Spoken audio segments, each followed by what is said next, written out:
Obesity in Canada, managing children.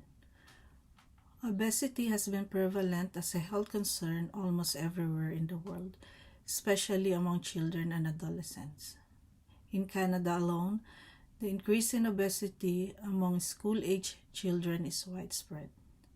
Hi everyone, my name is Maria Anmelia, and I am representing Kids Healthy Living Company, as we are concerned about the increase of obesity among children. Background of the topic. Statistic of childhood obesity in Canada. What is childhood obesity? I will start my presentation with some statistics.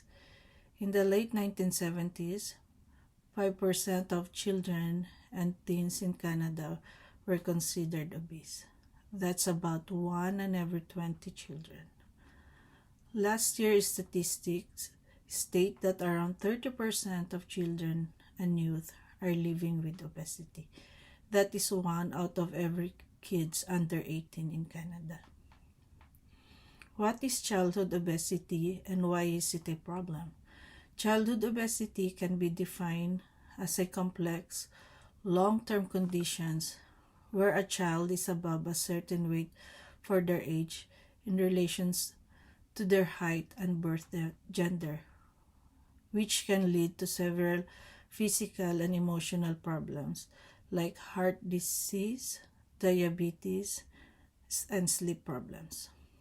Emotional problems can be low self-esteem and negative body image. Problems.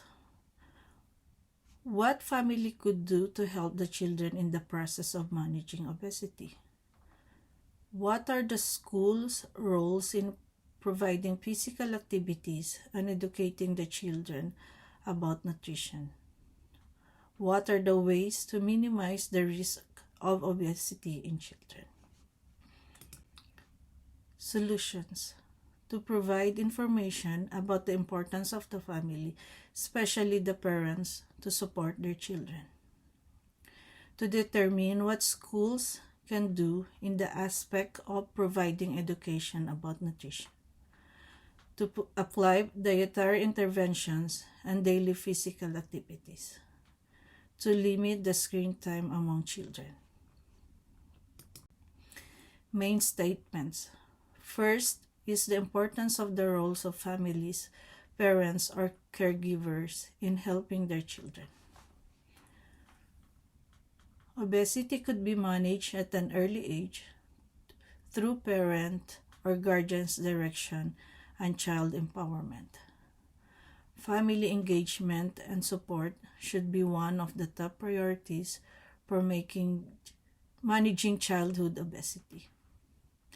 Parents specifically will make a huge difference in walking through their children in this situation, as they would influence the children to change their behavior with their current lifestyle.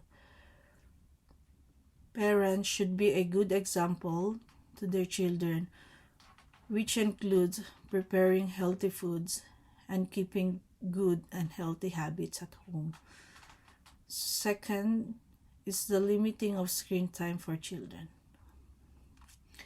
In recent years, for those who were born in Gen Z, the use of technologies is dramatically on the rise. Using phones, iPads, has been associated with the risk of being obese in children. Spending long hours on screen limit their physical activities. Children hooked on screen tends to eat unhealthy food.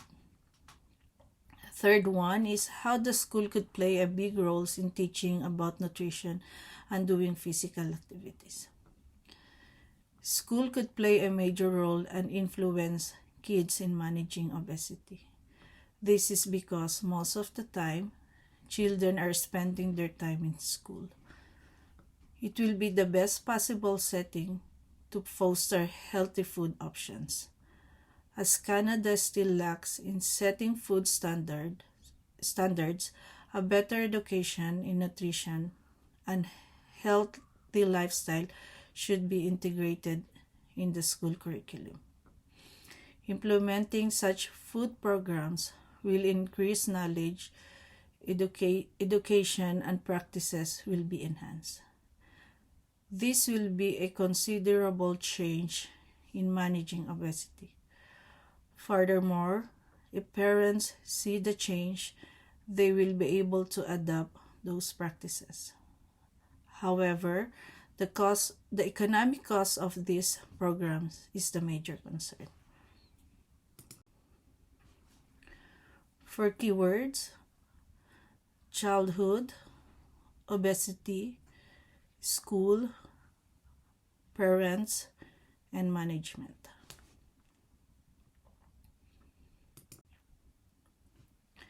For funding, I am humbly seeking your support of $5,000. If approved, we will provide a healthy breakfast in one of the Alberta elementary schools. That will run from April 1st to June 27.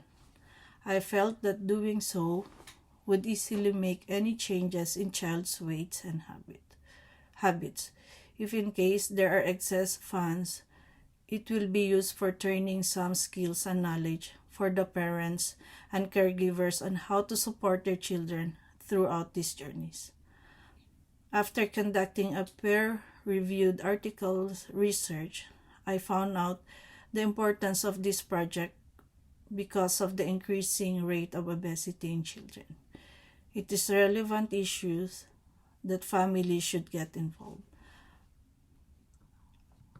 as well as the schools that will have a significant role in assisting the children with a healthy lifestyle and managing obesity.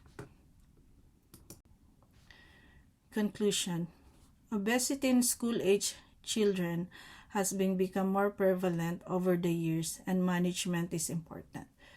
Parents and schools play an important role in preventing the risk of obesity. This includes providing healthy foods, guiding them to be more physically active, and limiting screen time. Thank you. Do you have any questions? I look forward hearing from you. Thank you.